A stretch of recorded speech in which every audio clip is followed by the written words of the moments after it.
kembali lagi kita di Raksata Raksa Binaya Pak. Gimana ini tuh hostnya kok ganti lagi ya? Setiap episode kok ganti lagi nih. Ini tuh kayaknya kita kenal gitu gak sih? Makan nama saya Angel Ramadan nih, sebagai Angel yang akan menjadi host pada episode kali ini. Pastinya teman-teman udah tahu kan bintang tamu yang akan kita panggil pada episode kali ini, karena kemarin kita sudah mengirimkan question mengenai beliau ini, biar kalian bisa tanya-tanya tentang beliau ini, sama di judulnya tuh pasti udah tahu kan siapa sih bintang tamu kita kali ini. Gak penasaran belum? Mau aku panggil sekarang apa nanti ya? Sekarang aja gak sih? Langsung aja kita berikan Prisma Universitas Megawati Semarang, Mas Haikal.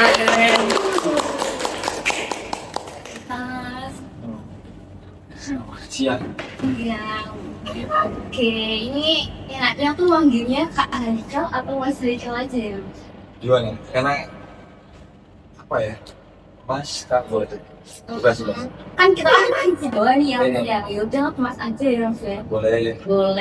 Jadi kita panggil.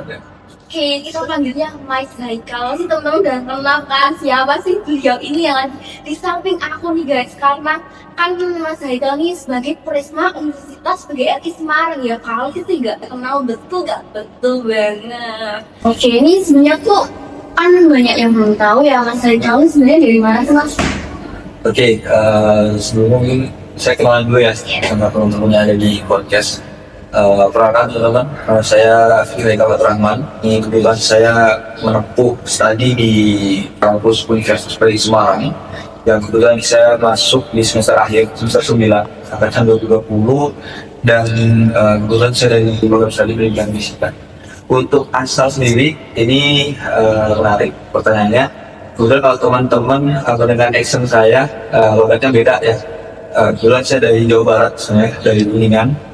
Kedua orang tua saya asal dari Kuningan. Cuman kebetulan saya domisili ada di Kendal. Jadi untuk pulang terdekat, opsi terdekat adalah di Kendal. Oh berarti Mas Haikal itu sebenarnya Sunda ya? Iya.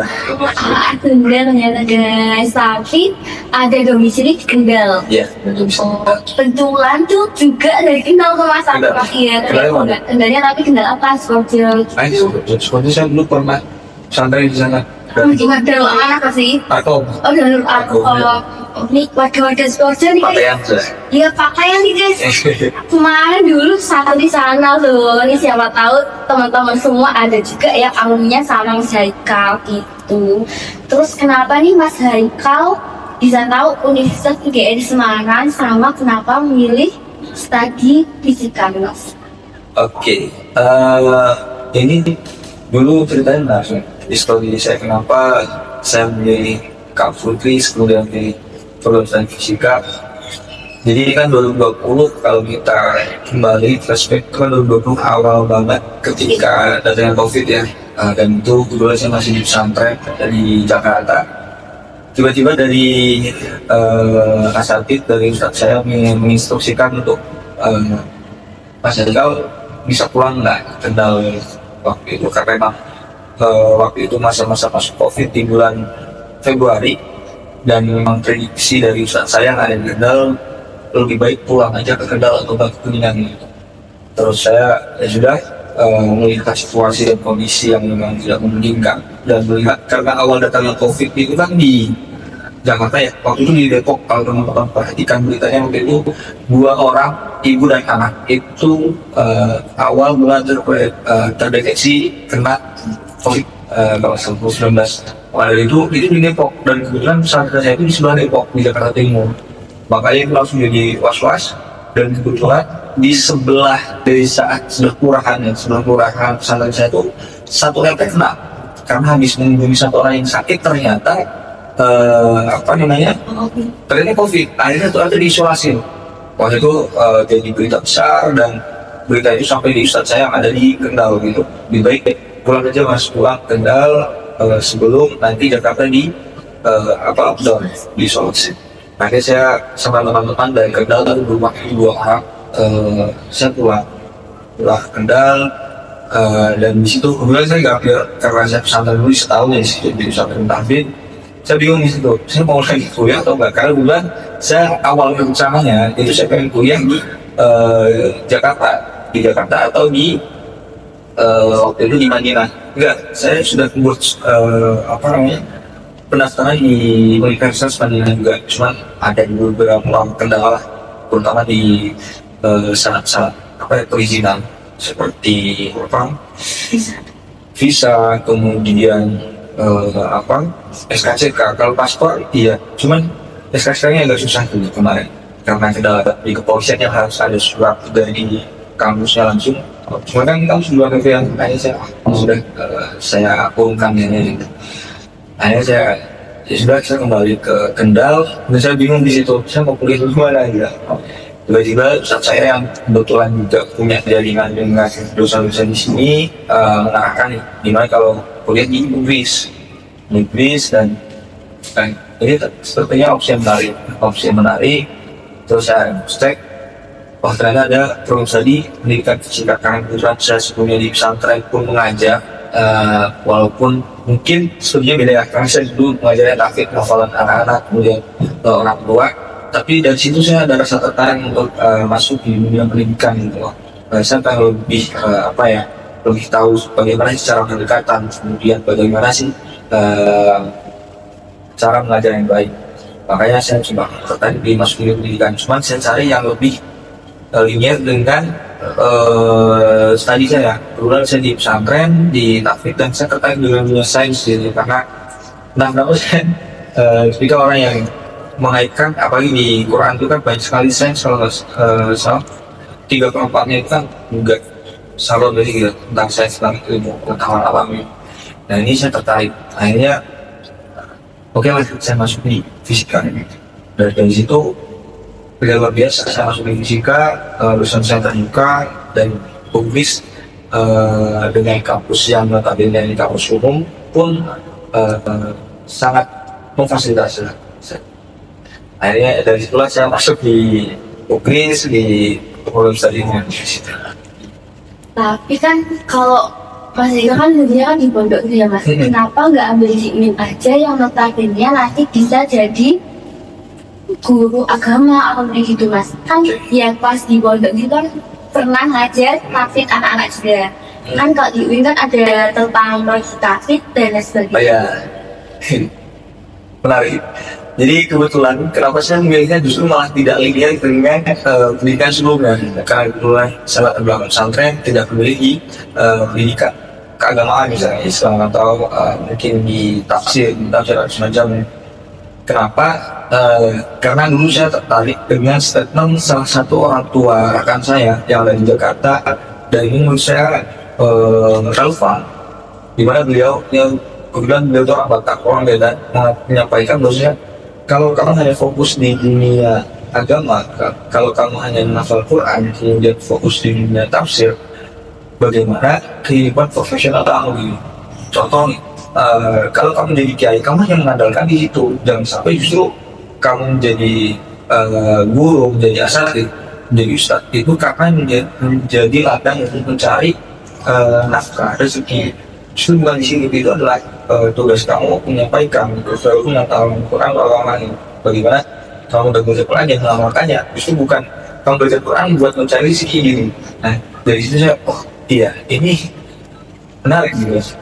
Makanya saya tidak tertarik di situ. Saya pengen masuk ya di dunia fisika pun saya bukan dalam tanda kutip buat mencari fisikanya gitu. Cuma karena saya ingin dalam ilmunya supaya lebih kompleks gitu, nggak hanya fokus di satu satu bidang ilmuwan di di hafal Quran dan hadis, tapi juga saya pengen lebih luas lagi. Justru dari situ saya lebih ternyata sesuai juga apa yang disampaikan dan di kitab, ternyata sesuai dengan keilmuan. Jadi yang berkesinambungan gitu ya Mas ya. Betul. Kan kalau di Islam juga kan berkaitan dengan alam atau sebagainya. Dengan sains sama lekat semua. Iya, di saya lagi sekarang Mas Ega ngambil saya. Terus sekarang udah KKN belum Mas? Udah, kebetulan saya kalau KKN di sini kan di semester 8 ya. Kalau saya semester 9, sekarang semester 9 dan kemarin semester 8 saya pakai di Limbangan kebetulan. Limbangan Kendal. Oh, berarti tinggal skripsian aja nih. Skripsi alhamdulillah sudah. Sudah, berarti tinggal wisuda. Iya. Oh, berarti udah lulus dong. Lulus sudah lagi lah, sudah lagi. Belum sidang sebenarnya, cuma kita selesai, persyaratan tinggal sidang, cuma kan nunggu selesai tanggung jawab dan ini. Berarti nunggu tanggung jawab sebagai Ya. ya. Oke, ini pertanyaan selanjutnya itu ada, setelah menjalani setengah periode Mas Haikal sebagai Krisman Mas, menurut Mas Haikal, proker yang paling berat, bahkan mungkin dari persiapannya itu dari begitu apa sih? Jika prokernya banyak juga kan? Terima kasih. Ini banyak sebenarnya program kerja yang besar. Mungkin yang paling disorot utamanya dari teman-teman yang ada di kampus untuk seperti Porsima, program olahraga dan seni mahasiswa. Karena ini ekspansinya ke seluruh mahasiswa, dari masing-masing program studi nanti teman-teman dilibatkan untuk berpeserta bertanding di dunia olahraga dan dunia seninya. Itu persyaratan sangat luar biasa dan pelaksanaannya itu 2 pekan. Kalau secara range waktu pelaksanaan paling lama rasanya di Porsima. Tapi kalau dari sisi persiapan, enggak. Kalau di tahun ini ada yang baru lagi adalah mahasiswa melalui desa. Ini pun sama persiapannya juga berat. Karena kebetulan ini kami persiapkan karena memang betul-betul program rintisan. Yang betul-betul dimana peribahasanya adalah kami dari nol juga, kami tidak tahu apa-apa dan dari yang pun masih bingung langkah di depannya seperti apa, makanya perlu persiapan yang lebih dari awal pembuatan buku panduan, perizinan, kemudian program nanti pengadaan seperti apa. Ini sangat luar biasa dan persiapannya kurang lebih kemarin dari bulan Januari sebenarnya, dari pembentukan buku sampai observasinya, kemudian persiapkannya dari Januari, kemudian pelaksanaan di bulan Agustus kurang lebih 3 minggu. Ini bisa panjang. Ini tadi yang Mahesa. Terus program besar lainnya lagi tadi yang Porsima, Mahesa. Satu lagi ini yang kita bakal laksanakan adalah pekan orientasi mahasiswa. Karena kan ini pesertanya total mahasiswa baru yang kami peroleh, ini datanya kurang lebih sekarang ada 3.000 mahasiswa baru di tahun ini. 3.000? Terus satu unit ya? Satu unit. Tapi ini nanti bagi, kalau nggak salah, ini masih include dengan mahasiswa karyawan. Kurang lebih kalau yang reguler, artinya peserta UMA itu kurang lebih ada 2.500. Ada 2.500 mahasiswa yang bakal melaksanakan kegiatan program. Dan insya Allah pelaksanaan ini bakal dilaksanakan kurang lebih 2 pekan dari tanggal 17 September sampai tanggal 30 September. Dan ini ada program-program baru sebenarnya, luaran-luaran baru yang kebetulan kalau tahun lalu nggak ada, tahun lalu itu ada rekor muri. Kemudian di tahun ini kami tiadakan, tapi dalam tanda kutip ditiadakan pun kami harus memberikan orang baru.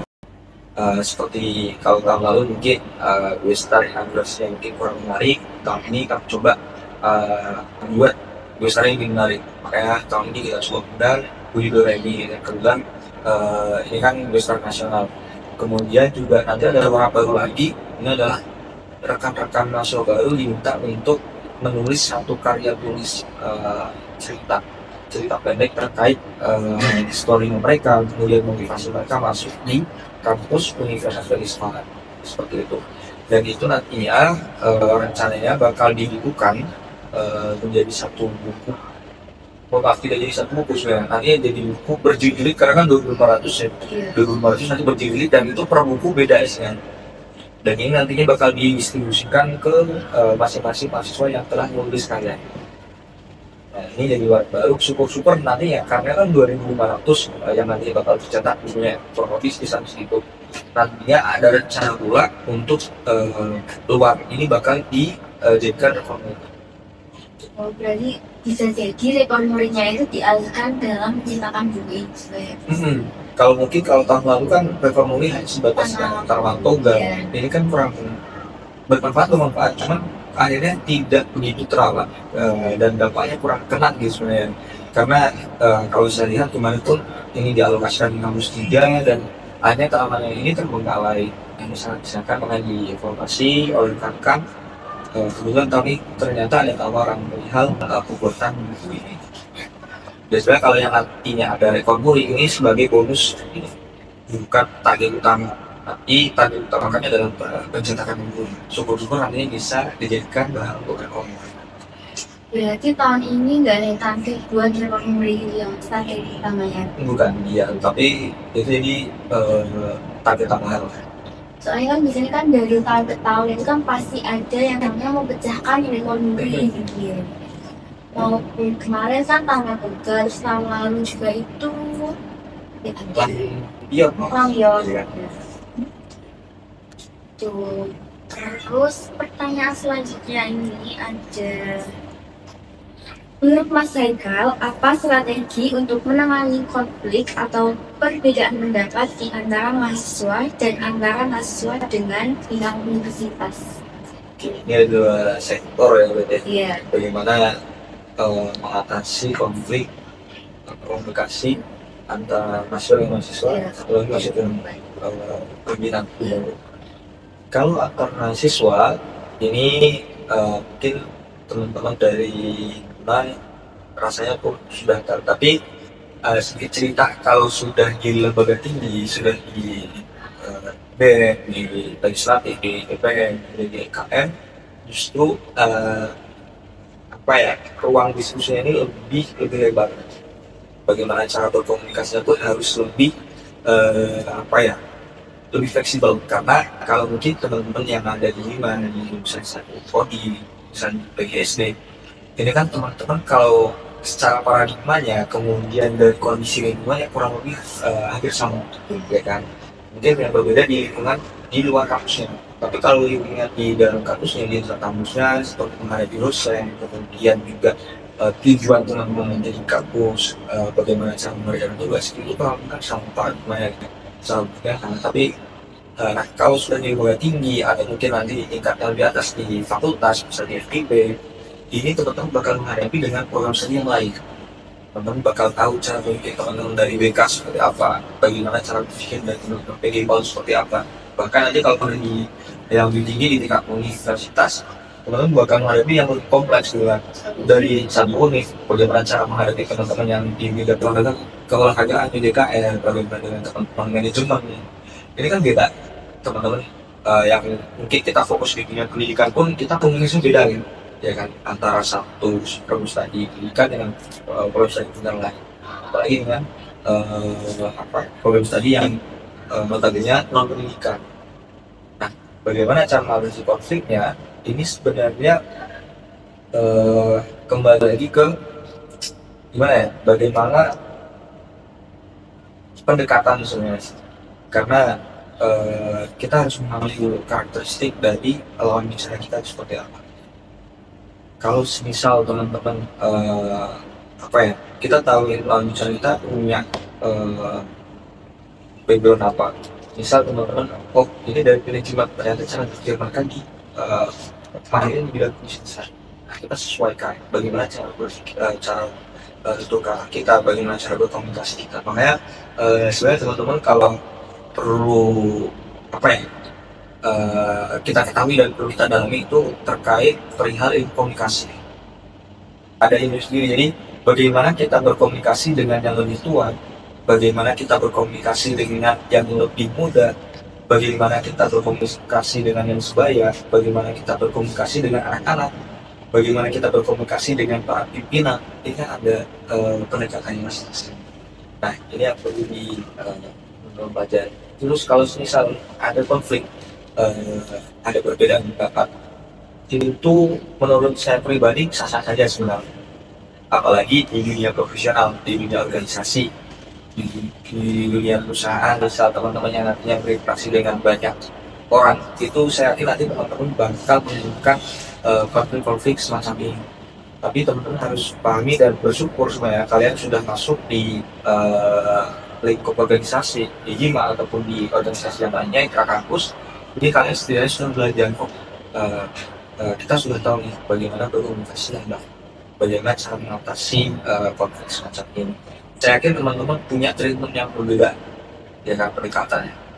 Jadi alangkah baiknya semisal ini dibicarakan di forum umum, sebisa mungkin penyelesaian masalahnya diselesaikan secara sendiri, jangan diselesaikan forum. Kalaupun perbedaan konfliknya ini misal karena perbedaan pendapat, karena ini forum umum seperti rapat, itu masih sah-sah aja. Tapi kalau konfliknya karena permasalahan pribadi, kan misalkan nanti dengan pendekatan apa ya, dengan individu. Jadi sebenarnya konfliknya kan cukup kompleks. Ada yang konfliknya karena di ketika rapat dan forum, ada juga konflik di luar forum. Saya perlu ketahui pendekatannya beda. Kalau di forum rasanya teman-teman nanti bisa kita cari jalan tengahnya, tapi kalau di luar forum nanti kita pendekatan dengan individu yang seperti ini. Tapi kalau dengan satu lagi tadi dengan pimpinan, mahasiswa dengan dosen. Nah ini sebenarnya garis koordinasi antara mahasiswa ini nanti teman-teman bisa kalau di HIMA biasanya dengan prodi, ya kan. Kalau di fakultas biasanya dengan dekan, kalau di UNIF nanti dengan WR3. Tapi secara koordinasinya, misalnya dari HIMA tidak dapat menyelesaikan permasalahan ini dengan prodi, mendapatkan kebutuhan, itu bisa disampaikan ke dekan. Dari dekan tidak bisa, baru sampai ke UNIF. Biasanya seperti itu. Dan teman-teman bisa melakukan audiensi. Biasanya nanti kalau sudah di tingkat UNIF, teman-teman bakal ada ke wakil rektor 3 di bidang kemahasiswaan. Itu memang bidangnya, di mana beliau sebagai mediator menyerap aspirasi dari mahasiswa, baru nanti disampaikan ke lingkungan mahasiswa ini sebenarnya dikeluarkan oleh siapa, apakah tertuju ke wakil rektor 2 atau langsung ke rektor atau ke wakil rektor 1 atau di bidang-bidang yang ada di pemerintahan kampus seperti itu. Berarti kalau dari prodi itu kan tahap-tahapannya itu dalam prodi, dekan, baru ke universitas. Oke, berarti ada tahap-tahapnya gitu. Ya, Terus nih kembali lagi ke awal pertanyaan luas, kan Mas Haikal sekarang di Presmas itu. Nah, sebelumnya itu Mas Haikal itu kelas balik sedikit lah sebelum di BEM itu gimana? Kan biasanya kan dari Hima Prodi dulu, terus naik gitu. Apakah Mas Haikal itu langsung dari BEM atau dari Hima atau gimana? Oke, senjam ini ya. Iya, kan. Pengalaman. Bisa sih. Ya, kebetulan kalau di kampus saya dulu dari berawal pas ke dunia organisasi itu di Hima Fisika, yang kebetulan Hima Fisika sendiri punya regulasi, punya ADART di mana mahasiswa baru atau mahasiswa ini wajib masuk di Hima minimal 2 tahun di himpunan mahasiswa fisika. Karena kenapa? Kebetulan di Hima Fisika sendiri kami memiliki keterbatasan di kuantitas.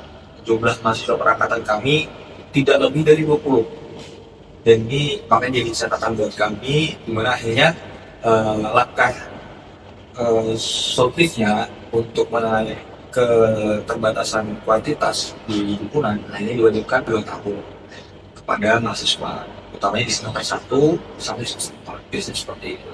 Akhirnya saya 2 tahun masuk di himpunan, saya di bidang kesejahteraan sosial atau di bidang sosial masyarakat kalau teman-teman ini.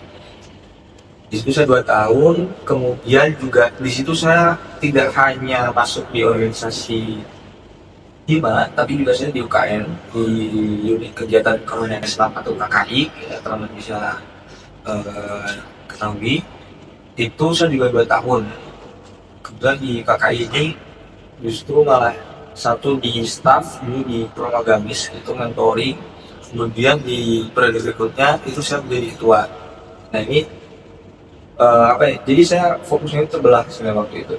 Di KKI punya prioritas untuk menjadi ketua, tapi di himpunan pun saya punya prioritas untuk punya tanggung jawab di bidang kesejahteraan sosial.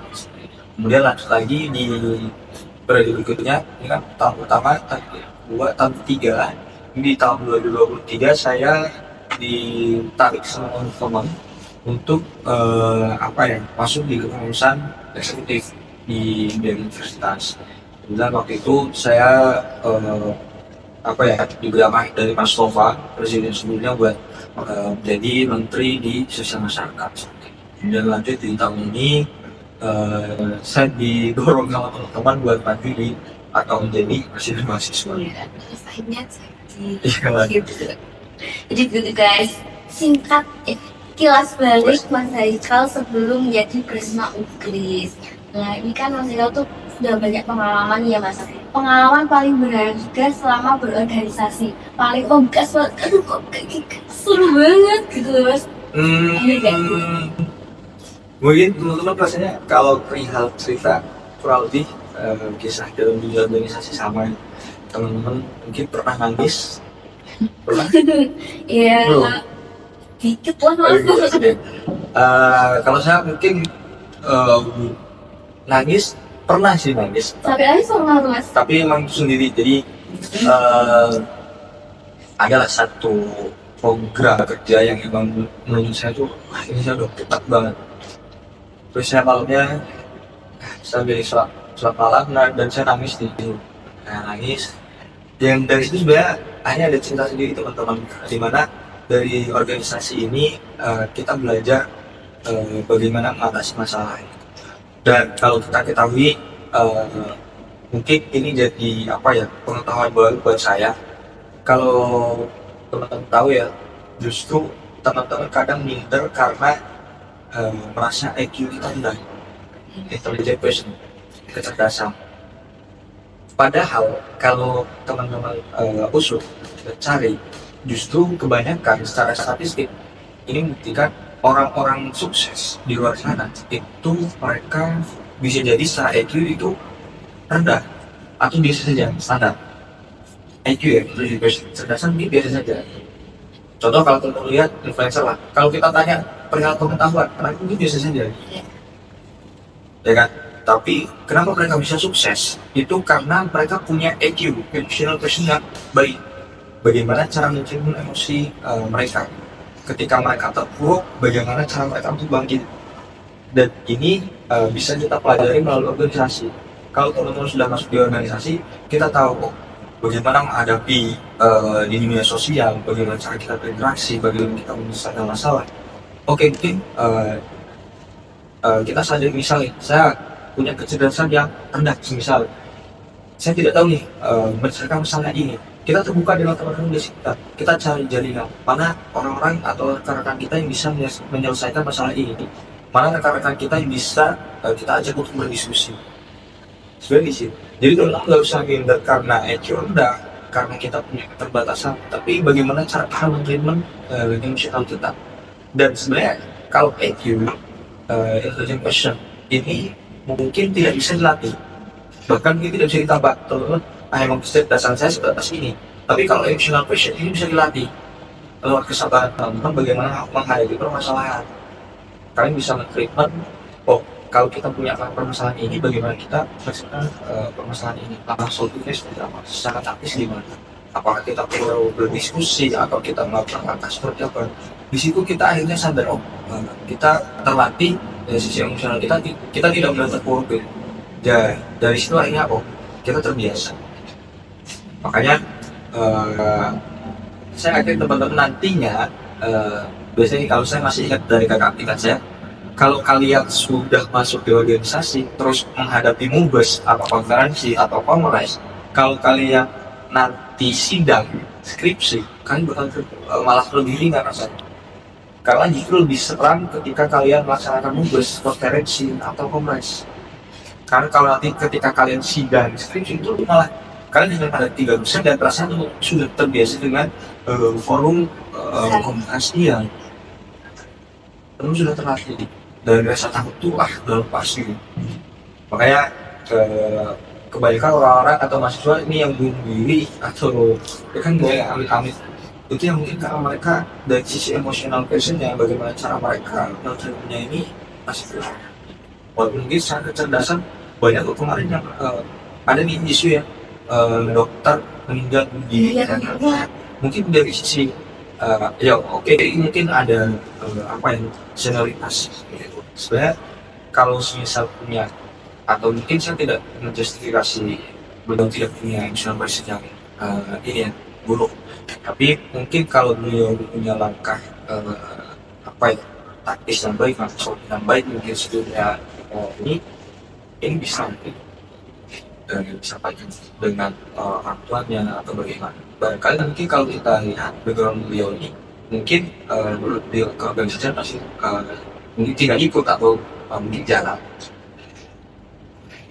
Tapi itu ya mas, kan bicara yang kayak emosional gue-nya masih kurang. Tapi kadang kalau mereka itu lebih terbiasa menahan sendiri gitu mas, jadi kayak terpendam gitu, terus melakukan yang tidak gitu. Terus kalau mas Haikal tuh, menurut mas Haikal gimana cara mengalaminya? Oke, bagaimana sih cara mengatasi rekan kita atau mahasiswa yang semisal yang permasalahan kemudian mereka pendam secara pribadi dan tidak mau disampaikan dengan teman-teman sekitarnya. Ya mungkin saya tahu, pun saya kadang sama. Kita harus tahu mana perihal yang bisa kita sampaikan dengan teman-teman kita, mana hal yang perlu kita pendam. Ada permasalahan yang bisa kita selesaikan secara pribadi, ada permasalahan yang harus yang bisa diselesaikan hanya dengan kita terbuka dengan teman-teman di sekitar kita.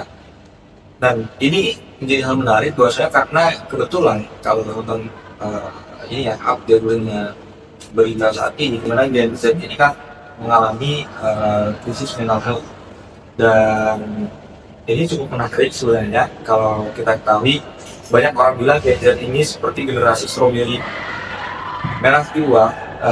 Maksudnya merah dua di mana menarik dua. Kalau kita lihat, dan mungkin teman-teman banyak merasakan dan sering hadapi, kita punya rekan nih di organisasi. Awalnya mungkin algoritma, wah mereka kelihatan semangat, mereka punya gagasan bagus, idealismenya baik, keren juga. Tiba-tiba ketika mendapat tekanan, mendapatkan permasalahan yang cukup kompleks, tidak hanya mungkin permasalahan organisasi, tiba-tiba mereka mendapatkan permasalahan di intrakurikulernya, di apa namanya, di akademiknya, akhirnya mereka down, hancurlah dia. Bisa-bisa dia ya semoga tidak bunuh diri ya, tapi saya pernah menghadapi ada cerita mahasiswa UGS ada yang hampir melakukan itu. Mungkin saya tidak bisa cerita di sini, tapi hampir ada. Dan kebetulan akhirnya sama teman-temannya ini apa ya, melakukan pendekatan, dan kebetulan dia itu bercerita apa sedih bedanya itu serem banget. Dan itu dia dengan apa ya, teman dekatnya. Kemudian si teman dekatnya ceritain saya, dan saya lakukan pendekatan. Dan saya sering menghadapi mahasiswa semacam ini sebenarnya. Ada yang punya rekan-rekan mungkin punya penyakit kesehatan mental ini cukup kompleks, dan mungkin apa ya, dari program studi BK banyak ini yang apa ya, melakukan konseling ke program studi BK. Nah, bagaimana cara menghadapinya? Mungkin kita lebih apa ya, menghadapinya bagaimana. Tapi kalau misal teman-teman merasakan dipendam, mungkin saya menyampaikan, kalian pilihlah bagaimana hal yang bisa kita ceritakan, mana hal yang ini sewajarnya kita pendam. Dalam tanda kutip, dipendam tidak hanya dipendam, tidak diselesaikan, tapi dipendam dalam tanda kutip permasalahan ini bisa kita selesaikan secara pribadi. Kita bilang mana hal yang bisa kita selesaikan secara pribadi, mana hal yang bisa kita selesaikan atau ini perlu kita sampaikan ke teman-teman atau lingkungan sekitar kita. Nah, ini teman-teman harus pandai dengan itu. Kemudian bagaimana kita menghadapi misalnya ada mahasiswa atau rekan kita yang memiliki permasalahan semacam ini, kita coba jangan langsung melakukan pendekatan, tapi kita coba usut dengan kita cari teman-teman terdekatnya. Misalnya aku punya gap jauh dengan kan sangat mungkin ya, misal kita dalam satu organisasi punya gap atau punya jarak dengan teman-teman di satu organisasi kita, dan sangat mungkin gitu. Karena kan tidak semua kita harus akrab dulu. Terus kita tahu, oh si Fulan, si A ini tiba-tiba down gitu kan, tiba-tiba dia menghilang atau mungkin ada permasalahan. Kita tanya teman-teman dekatnya dulu, jangan langsung ditembak. Dari situ kita cari tahu barangkali si temannya ini jadi rekan bicaranya si yang bersangkutan. Nah, kita cari tahu permasalahan apa. Dan ini saya sering menghadapi semacam ini. Ketika ada pengurus di BER tiba-tiba dia menghilang, itu yang saya cari bukan langsung saya hubungi yang bersangkutan, tapi saya cari dulu teman-teman ini. Saya cari dulu teman-temannya, barangkali yang ini menjadi potensi menjadi mediator si yang bersangkutan ini bercerita. Dan setelah ini kita tahu si A ini untuk apa. Seperti walaupun kadang pernah pun kalau emang sangat memungkinkan melakukan pendekatan langsung pun bisa, tapi kan perlu ada tahapan. Ditakutkan kalau misal kita tiba-tiba menanyakan kamu ada apa sih, biasanya mereka jarang sekali untuk mau terbuka, ya kan? Jadi kita mau tiba-tiba langsung terus tiba-tiba kita langsung menanyakan kamu kenapa sih? Saya yakin mereka tidak boleh terbuka. Iya betul. Makanya kita pendekatan lewat di syarat gitu. Betul. Jadi buat teman-teman ini sobat Kusida semua itu jangan memendam apapun sendiri ya, karena itu tidak baik guys. Nanti takutnya terjadi apa-apa kan nggak ada yang tahu ya. Jadi hubungilah siapa teman dekatnya itu mungkin. Nah ini langsung aja kita masuk di Gusta Kusida bertanya. Jadi gini mas, ini Gusta itu kemarin kan kita habis share di Instagram tentang pertanyaan dari teman-teman sobat Kusida semua. Kita pasti kepo banget sama Mas Haikal nih. Ada yang tanya nih. Yang pertama itu, spill cara bersantai setelah sibuk atau lagi capek organisasi. Dan enggak, pasti kan masih kan capek ya. Setiap hari kan organisasi ini, itu sebenarnya. Cara bersantai versi Mas Haikal. Oke, cara bersantai versi saya, teman-teman. Kita cari dulu waktu yang kita buatkan mana satu hari yang paling bisa kita lakukan untuk bersantai atau healing lah. Healing ini bukan kalau saya sebenarnya healing ini bukan harus kita liburan, tapi bagaimana kita mengistirahatkan pikiran kita bersantai, kita menyendiri. Kalau saya sendiri, saya lebih memilih untuk menyendiri setelahnya untuk mengembalikan pikiran. Bagaimana caranya? Kebetulan saya tinggal di masjid, saya kadang yang paling efektif itu saya plotkan setidaknya itu ada 1 minggu karena kalau dulu ketika saya masih tidak berindustri itu saya paling tidak 1 hari itu ada saya plotkan 1 jam buat saya duduk untuk entah itu saya mengaji, saya baca kitab atau baca buku yang lain seperti itu. Tapi kalau ini dengan kesibukan yang cukup kompleks, setidaknya saya usahakan 1 minggu ada 1 jam. Ini sudah seminimalnya 1 jam itu ada waktu saya untuk healing. Saya mengistirahatkan pikiran saya, mungkin saya dengan membaca buku, membaca kitab, atau mungkin saya dengan sholat malam biasanya seperti itu. Dan itu paling efektif sebenarnya malam hari. Itu paling fresh kalau nanti kalau memungkinkan ya, biasanya kalau masih agak susah. Tapi sebenarnya itu ini yang paling saya rasakan, itu paling enak buat merenung, buat mengistirahatkan pikiran tuh tengah malam. Jadi jam 2, jam 3, enak banget, fresh banget. Dulu kalian kalau mau nangis, mau curhat, baca buku atau apa, itu masuk semua di situ. Itu saya biasanya dari jam 2, jam 3 sampai subuh, itu perfect banget. Tapi kan mahasiswa itu kan biasanya kan baru tidur jam 2 tuh baik kan mas. Makanya ini saya buatkan tuh, karena kan pun saya senang begadang. Saya bahkan mungkin kali ini persiapan rumah saya seharian kadang nggak tidur tuh. Akhirnya ya mau sih tidur. Makanya paling tidak 1 minggu ada sempatkan 1 hari lah buat melakukan hal itu. Seperti itu. Bukan. Yang penting satu sih kalau tahu skala prioritas sebenarnya. Ketika misalnya kita punya kesibukan yang tidak bisa kita tinggalkan, misalnya aku pengen healing, saya pengen puncak, tapi tidak memungkinkan karena ini masih dalam tahap persiapan gitu. Tidak mungkin waktu saya tinggal 2-3 hari, paling tidak sempatlah 1 hari untuk kita mengistirahatkan pikiran kita. Bukan harus berjalan, tapi ya 1 hari bagaimana sih cara kita rehat. Karena saya yakin tadi teman-teman banyak mengganggu. Pun saya sadari itu.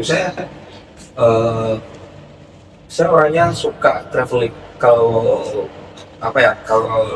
saya flashback, saya kebetulan ketua pecinta alam di SMA, makanya saya sering sekali mengucap. Tapi karena kesibukan yang cukup padat, saya akhirnya mau nggak mau saya komitmen di tahun ini saya nggak bisa mengucap. Itu dulu. Libur dulu. Makanya saya lihatnya ya jalannya hanya satu, dua aja sih. Kalau istilah zaman sekarang itu recharge energi gitu. Iya, kerjakan nanti. Biasanya kan energinya kan habis seharian terkuras, nanti lauknya baru siap lagi. Terus pertanyaan nomor 2, kalau nggak janji Brisma, kira-kira Mas Haikal ngapain? Oke. Sudah ada sih Mas mungkin. Iya, saya mungkin udah selesai duluan. Mungkin Saya sudah di kemarin Mei kan? Sudah. Udah nggak tahu Mas Haikal gimana? Sudah. Karena kebetulan saya juga skripsinya udah selesai, saya buat artikel dan itu selesai. Cuma kebetulan kan ada latihan, jadi saya ngomongnya tetap harus standby untuk sekarang apa ini. Kemudian misalnya sudah lulus mau ngapain? Rencana sebenarnya saya pun masih sama sampai saat ini. Saya tidak lanjut di PPG sebenarnya teman-teman. Kenapa? Bukan saya kecewa, tapi memang saya tidak minat untuk masuk di PPG karena saya ada rencana untuk kembali ke asal saya mau kembali ke Jawa Barat. Saya punya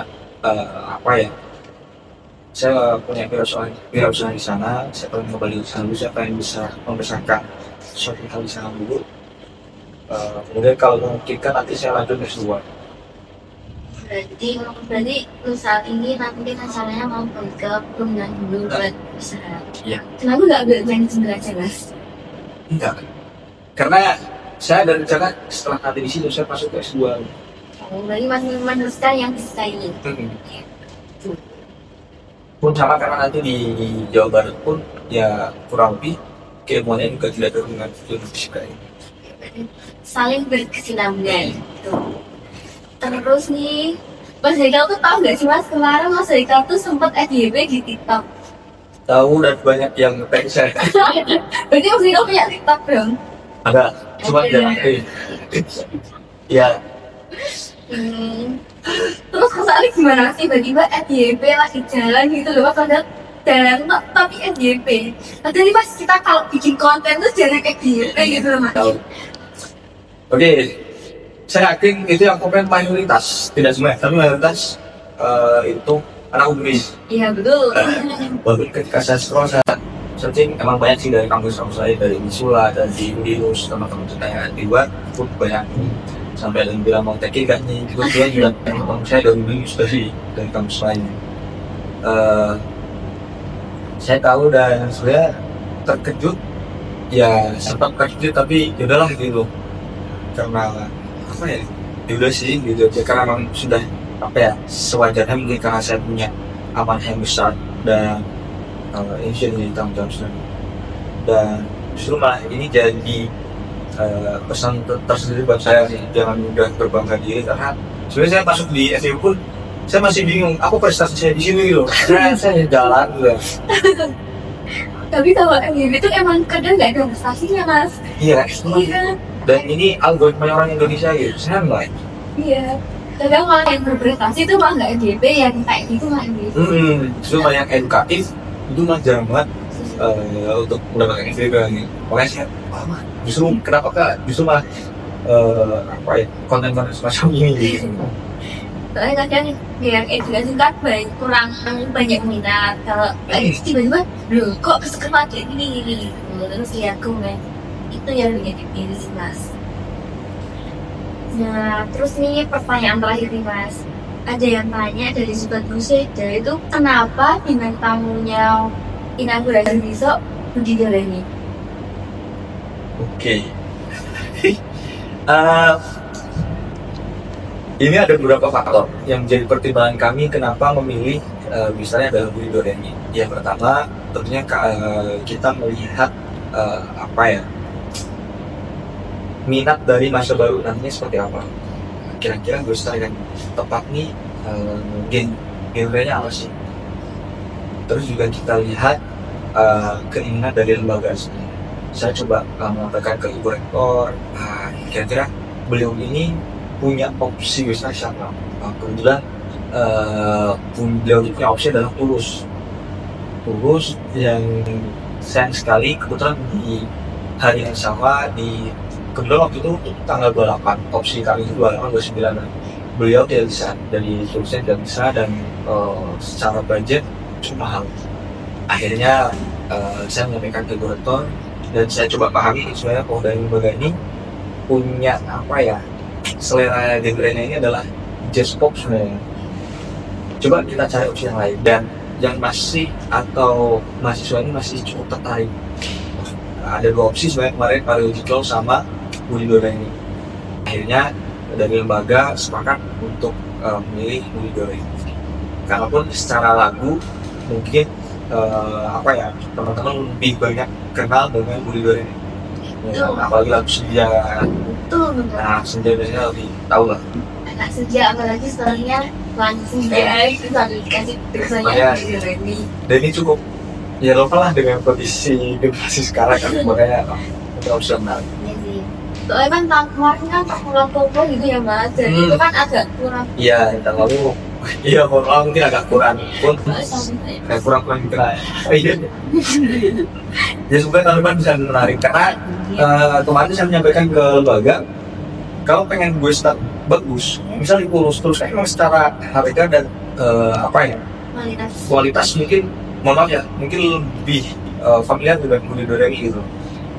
Ini kalau bisa dipersiapkan dari jauh-jauh bulan, jangan sampai justru mah ini kami menyampaikan apa ya, memang menyampaikan ketika hamil 2 atau 3 bulan. Kalau bisa dari bulan Januari itu sudah punya rencana pemantauan ini berseperti apa, sehingga persiapan bisa matang. Kemudian pesta pun, karena kalau misalnya kayak Tulus, kemudian kemana pun saya pengen minta tuh Silon Seven, itu beliau sudah punya jadwalnya tuh 1 tahun gitu.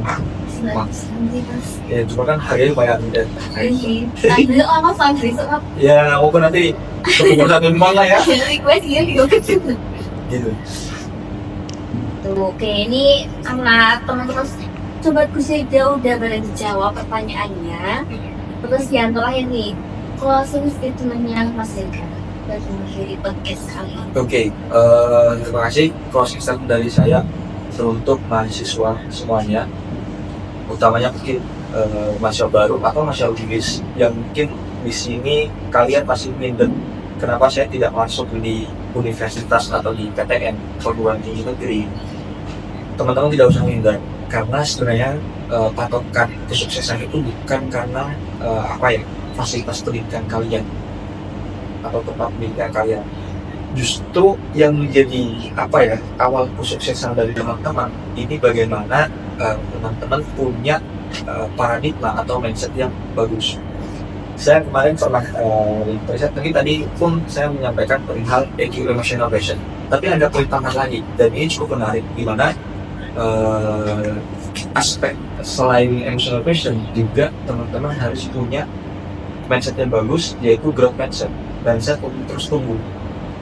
Kalau mungkin teman-teman coba hubungkan dengan gagasan-gagasan dari pemerintah saat ini, utama dari apa ya, Kemendikbud.